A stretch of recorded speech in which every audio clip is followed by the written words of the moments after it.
सभी को जय श्री राम, जय श्री राधे। आइए माघ मास स्नान महात्म के 26वें अध्याय रूपी ज्ञान गंगा में मिलकर गोते लगाएं। ओम नमो भगवते वासुदेवाय। विष्णु भक्त देवदूती के मुख से तीर्थराज प्रयाग का ऐसा चमत्कारी प्रभाव सुनकर केरल देशवासी ब्राह्मण वसु की मुक्ति के संबंध में सुनकर पिशाच रूपी उस चित्ररथ नामक राजा ने कहा कि हे महात्मा ने, केरल देशवासी उस ब्राह्मण को किस प्रकार किस युक्ति से मुक्ति की प्राप्ति हुई, मुझे बताइए। पिशाच के प्रश्न सुनकर महात्मा देवदूती ने कहा कि हे पिशाच, प्राचीन काल में केरल प्रांत में वसु नाम का एक ब्राह्मण रहा करता था। समस्त शास्त्रों का ज्ञाता था, वेदों का मर्मज्ञ था, विद्वान ब्राह्मण था, लेकिन उसके जो कर्म थे वो अधार्मिक थे, अनीति युक्त थे। दान, जप, तप, यज्ञ, हवन, ईश्वर इत्यादि कोई धार्मिक कृत्य वो नहीं करता था। ईश्वर भक्ति यदि कोई धार्मिक कृत्य नहीं करता था और न ही अपने माता पिता गुरुजनों का आदर करता था, न ही उनका सेवा करता था, बिल्कुल अधार्मिक था। अधार्मिक दुराचारी कृत्यों से उसके संबंधी माता पिता गुरुजन इत्यादि सब दुखी और असंतुष्ट थे और उन्होंने बड़ा उससे प्रयास किया कि वो सद्मार्ग पर आ जाए, लेकिन वो किसी प्रकार से नहीं आया और सबने मिलकर उसकी संपत्ति छीनकर उसको घर से निकाल दिया। परिवार से बहिष्कृत हो गया। वसु पूरी तरह से असहाय, दुखी, निर्धन होकर देश विदेश में भटकने लगा, दुखी रहने लगा। तब वो किसी प्रकार भटकते भटकते विंध्याचल में पहुंच गया और वहां पर गरीबी, रोग, भूख प्यास से व्याकुल होकर दुर्भिक्ष संकट से घिर गया और एक दिन उसकी मृत्यु हो गई।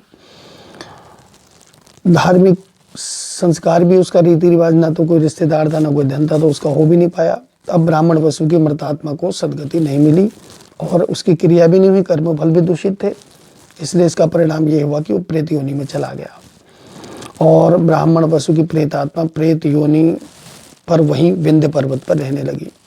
प्रेत योनिधारी ब्राह्मण गर्मी सर्दी में क्षुधा, तृषा, पीड़ा से व्याकुल रहता था। रंच मात्र भी उसको सुख शांति नहीं थी, दिन रात बड़ा व्याकुल रहता था, हाय हाय चिल्लाता रहता था। इतनी कथा सुनकर महर्षि वशिष्ठ जी से राजा दिलीप ने पूछा कि हे राजन, जो मनुष्य हवन नहीं करते, यज्ञ, जप, दान, धार्मिक कृत्य नहीं करते, तो सदैव भगवान विष्णु की और भगवान की आराधना से जो विमुख रहते हैं, उन ऐसे मनुष्यों को भ्रष्ट कृत्यहीन समझना चाहिए। और इस प्रकार जो व्यक्ति धार्मिक कृत्य नहीं करते, उनको भी भिखारी और अभ्यगतों की सेवा नहीं करते, भिखारियों की उनकी मिष्टान इत्यादि से उनको दान इत्यादि भी नहीं करते, तो उनको भोजन इत्यादि भी नहीं कराते, ये तो धर्म रहित माने जाते हैं। गुरु वशिष्ठ ने कहा कि तुम बिल्कुल सही कह रहे हो। ऐसे लोग निंदित धर्म वर्जित कृत्यों को करने वाले धर्मों मृत्यु के पश्चात नरक यातना को भोगते हैं। वशिष्ठ जी ने तब फिर आगे कहने लगे राजा दिलीप से, जो व्यक्ति स्वर्ग मोक्ष सदगति की इच्छा रखते हैं उन्हें शास्त्रों द्वारा आदेशित सत्कृत्यों को करना चाहिए, पापों से बचना चाहिए और दान, यज्ञ, जप, तप, कर्म, पूजा पाठ करनी चाहिए। सदगृहस्थों के लिए तीर्थ यात्रा, हरि कीर्तन, अतिथि सेवा, ये बड़े पुण्यदायी कार्य हैं। धर्म के मर्म की चर्चा करते हुए गुरु वशिष्ठ ने कहा कि सभी वर्णों के लोगों को अपने अपने धर्म कृत्यों पर लगे रहना चाहिए, धार्मिक और पाप रहित जीवन व्यतीत करना चाहिए। इस प्रकार वशिष्ठ जी ने कहा कि हे राजन, उस वसु की कथा में तुम्हें आगे सुनाता हूँ कैसे उसे मुक्ति हुई। एक दिन धर्मात्मा पुरुष प्रयागराज से स्नान करके अपने घर लौट रहे थे। त्रिवेणी जल की 2 बोतलें भी उनके पास थी, जिन्हें वो अपने साथ लेकर जा रहा था। कोई धर्मात्मा पुरुष था, वो भी प्रयागराज में स्नान करके वहां से 2 बोतल उसने भर ली जल की, प्रयागराज के संगम की। उन बोतल को लेके जा रहा था वापस और कीर्तन करता हुआ जा रहा था। तभी ये वसु नाम के प्रेत ने उसका मार्ग रोक लिया और कहा कि हे ब्राह्मण, जो तुम्हारे पास ये जल की बोतल है, मैं पीना चाहता हूँ, मुझे प्यास लगी है, मुझे पिलाओ। तब नहीं तो मेरा प्राणांत हो जाएगा प्यास से व्याकुल होकर।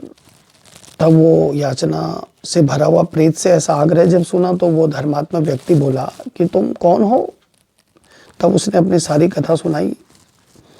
सविस्तार वर्णन किया अपनी कथा का वसु नामक प्रेत ने। और तब कहा, प्रेत ने रोते हुए कहा कि हे ब्राह्मण, अब मुझे अपने पूर्व जन्म के किए हुए पापों का स्मरण हो रहा है। उनका लिए बड़ा पश्चाताप है। अपने आप कर्मों के प्रभाव से मेरे ज्ञान, बुद्धि, विवेक सब नष्ट हो गया। मेरे पाप कर्मों के द्वारा मेरा दुर्भाग्य इतना प्रबल है कि मैं न तो लताओं और वृक्षों के फल खा सकता हूँ, न कंदमूल खाता हूँ, न जल पी सकता हूँ। अपने पूर्व जन्मों के पापों के कारण मुझे प्रेत योनि प्राप्त हुई है। इस भयंकर प्रेत रूपी योनि में सिर्फ वायु को मैं लेता हूँ, सिर्फ वायु से मेरा जीवन का आधार चल रहा है। इस अनुभव को मैं कर रहा हूँ मनुष्य के सुकृत कर्मों से निर्मित जो उसका प्रारब्ध होता है। अर्थात कहने का यह है कि मनुष्य के स्वयं के किए हुए कर्मों से निर्मित होकर जब उसका जो प्रारब्ध बनता है वो बड़ा ही प्रबल होता है और बड़ा ही भयानक होता है। इसलिए अपने प्रारब्ध को बनाने से पूर्व बड़ा सोच विचार करना चाहिए। कर्म करने से पहले ही विचार करना चाहिए। कर्म करने के बाद फिर विचार कोई श्रेष्ठ नहीं रह जाता, फिर तो केवल फल भोगना रह जाता है, किसी प्रकार से उसकी रक्षा नहीं हो सकती। इस प्रकार श्री पद्म पुराण माघ मास महात्मा का ये 26वां अध्याय पूरा हुआ। आगे की कथा कल के अध्याय में। तब तक के लिए जय श्री राधे।